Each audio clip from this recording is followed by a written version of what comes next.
حضرت حسین رضی اللہ تعالی عنہ ایک بہت بڑے تابعی ہیں. وہ اپنے ایک بانجے سے کہتے ہیں بیٹا جانتے ہو عثمان کو ذو النورین کیوں کہتے ہیں؟ دو نور والے کیوں کہتے ہیں؟ اس نے کہا مامو جی مجھے تو علم نہیں ہے کہ جناب عثمان کو ذو النورین کیوں کہتے ہیں. کہا بیٹا جناب عثمان کو اس لیے ذو النورین کہتے ہیں لم یجمع بین ابنتی نبی منذ خلق اللہ آدم الى ان تقوم الساعة غیر عثمان ابن عفان رضی اللہ تعالی عنہ. امام بہقی نے سنن کبریٰ میں لکھا دوسری صدی ہجری کے اس عظیم امام نے اپنے بھانجے کو صحابی کی سیرت سکھاتے ہوئے کہا اور میرے دوستو اپنے بیٹوں کو صحابہ کی کہانیاں سنایا کریں, ان کے واقعات سنایا کریں. بیٹوں کا نام صحابہ کے نام پہ رکھا کریں, بیٹیوں کے نام صحابیات کے نام پہ رکھا کریں. رات کی کہانی اگر مائیں سنائیں تو کبھی ابو ہریرہ کی, کبھی ابو بکر کی, کبھی عمر فاروق کی, کبھی عثمان غنی کی, کبھی علی مرتضیٰ کی. یہ عظیم محدث اپنے بھانجے کا امتحان لیتے ہوئے کہتے ہیں بیٹا جانتے ہو ذو النورین کو کہتے ہیں؟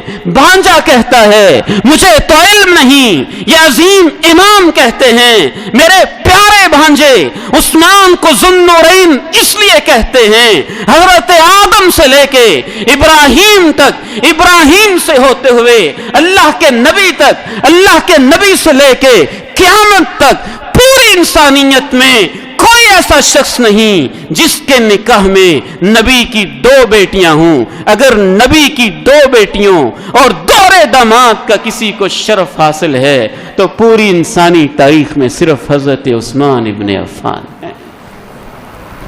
کہا اس لیے ان کو ذو النورین کہا جاتا ہے جن کے گھر میں دو نور تھے.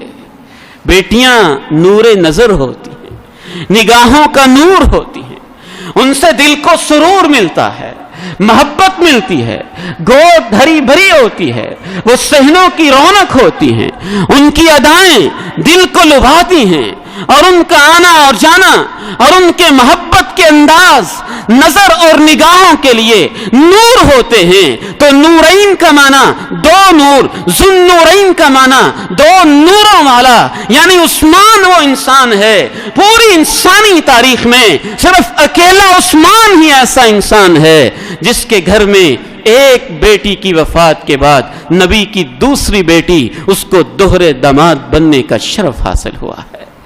ایک اور رائٹر ہیں عباس محمود العقاد, ادیب ہیں, وہ کہتے ہیں ایک اور وجہ بھی ہے عثمان غنی کو ذو النورین کہنے کی. ذو النورین کا معنی ہے دو نور والا. قرآن مجید نور ہے اور نماز بھی نور ہے. عثمان غنی کا یہ اعزاز ہے کہ اللہ رب العزت نے جناب عثمان غنی کے دل میں قرآن کی محبت ایسی رکھی تھی, رات کو کھڑے ہوتے تھے, کبھی کبھی عشاء کی نماز کے بعد کھڑے ہوتے, فجر کی اذان ہو جاتی اور ادھر سے عثمان غنی نماز کے اندر قرآن کے 30 پارے پڑھ جاتے. گویا ان کے پاس نماز اور تہجد کا نور بھی تھا اور قرآن کا نور بھی تھا.